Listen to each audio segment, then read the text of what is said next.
Jensen's worth kind of estimate is north of $140 billion, where give or take, depending on the latest Nvidia price. The other thing to call out is, Peter, you called out the value of with appreciating assets. Yeah. Generally, a fair assumption that most people who are facing the gift and estate tax do have appreciating assets, that you are facing this problem. So it is applicable to anyone who is facing these taxes as well. Yeah. And so we're going to deep dive into each of these structures. And maybe we'll start with GRATs. GRATs stand for Grantor Retained Annuity Trusts. And maybe, Peter, do you want to jump into kind of what GRATs are? And I think is this a structure, fair to say, is it this or AGITS that has helped them minimize the most amount of estate taxes? It's GRATs, really, in his case. I think GRATs are probably the biggest home run here, but it's a little bit hard. So to give people more context, the reason we know a lot of information about Jensen's estate planning is because when you have shares in a public company and you're an executive or major shareholder, there's certain things that have to be reported about share ownership. And so whenever Jensen transfers shares in Nvidia, he has to file an SEC filing that says he's transferring X number of shares to X trust or whatever. And so we're able to recreate what he's done based on those SEC filings. But we are missing a little bit of information because it doesn't, like, we don't have the trust agreements, we don't have all the details, but we have a lot of information from those SEC filings. Most wealthy individuals who are passing assets on to future generations are using these strategies. We just have a lot of insight to what Peter's saying of granularity into what he's done to date because of the public filing requirements. Is that? Yeah. So I think in his case, almost certainly the biggest boon has been this GRAT strategy. And so I'll give you some context on what a GRAT is and how it works. But a GRAT stands for Grantor Retained Annuity Trust. It's a trust that's specifically allowed under, it's called Section 2702 of the tax code. But the basic idea is that you set up a trust, you get annuity payments from that trust every year. And those annuity payments are usually set up so that they're equal to the amount that you put in plus essentially interest on that amount. And under the tax rules, as long as the interest plus principal that you're getting back over the course of the term is equal to the amount that you put in plus the IRS interest rate, which is it's called the 75/20 rate. As long as those equal the minimum amount, whatever is left over at the end of the term gets to pass to whoever you name as beneficiaries, free of any gift or estate tax.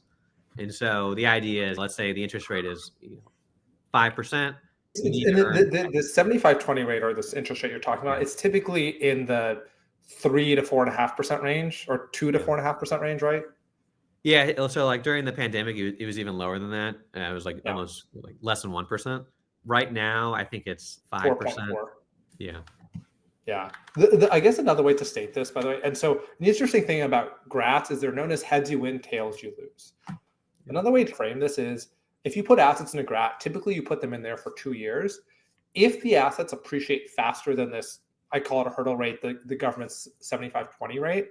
So let's just say 2 to 4.5%. If the assets appreciate faster than that, which on average even the S&P does, Nvidia has obviously done, the appreciation above that hurdle rate passes on to your kids or the trust for your kids, gift and estate tax free, and doesn't use up that lifetime exemption that Peter mentioned.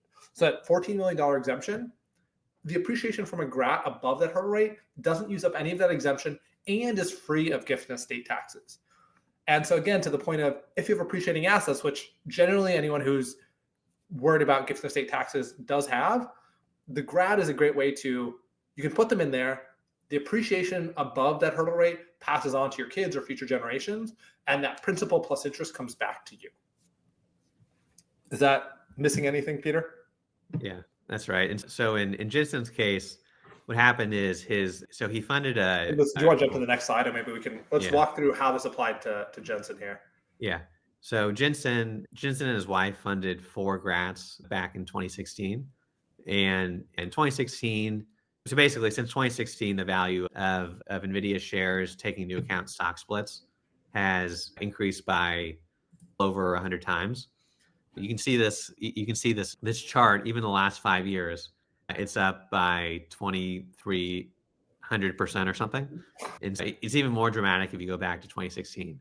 And so what happened was Jensen funded these grants. He got the initial funding amount was a very low valuation relative to today. The annuity payments were tied to that initial valuation. And so the annuity payments ended up being pretty small relative to the amount that he put in. And there's just been a huge remainder left over for his children. Some of those grants, 2 of the grants have already paid out to trust for his kids. The other 2 grants are still going. We don't know how long they're going to go for, but they'll probably wrap up pretty soon. It's just been a huge win for him. He's basically transferred or set to transfer about $15 billion to trust for his kids. Those are assets that aren't going to be taxed at 40%. And so that's saving $6 billion, around $6 billion of gift and estate tax. Just to make this kind of clear of like how stark this is, of if Jensen had put today's value of the shares is a $15 billion. He didn't put all of this in those GRATs initially, but if he put all of those shares into the GRATs in 2016, that 2.5 million, him and his wife would have kept $3 million of paying out that for this last decade, would have kept all of $3 million of the principal plus the interest payments for themselves. And then $15 billion minus $3 billion would have passed on to his kids and their trusts, gift and estate tax free without using their lifetime exemption. Just to give you an idea of how obviously Nvidia has done extraordinarily well, but how this, like, why the GRAT is so impactful. Yeah.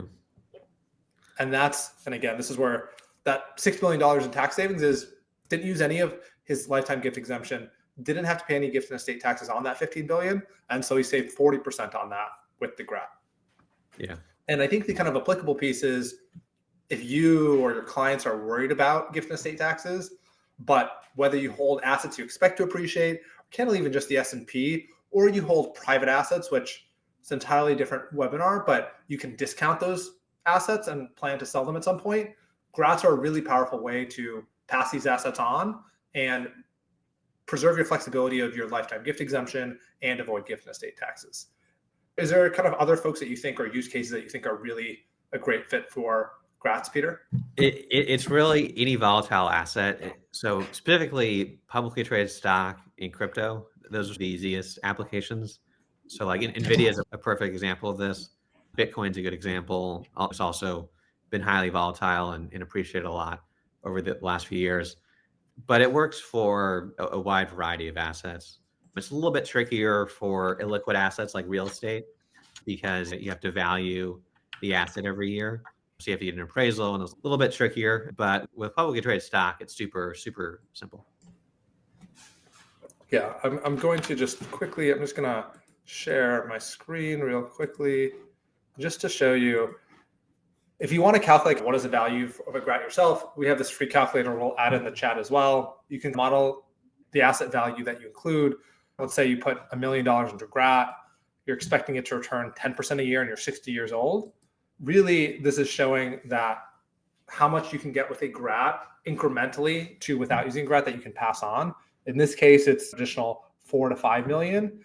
As you increase your growth rate to, say, all of a sudden, instead of investing in the market, you start investing in more private equity. You see how these numbers go up further and further, and you're able to pass on more gift and estate tax free.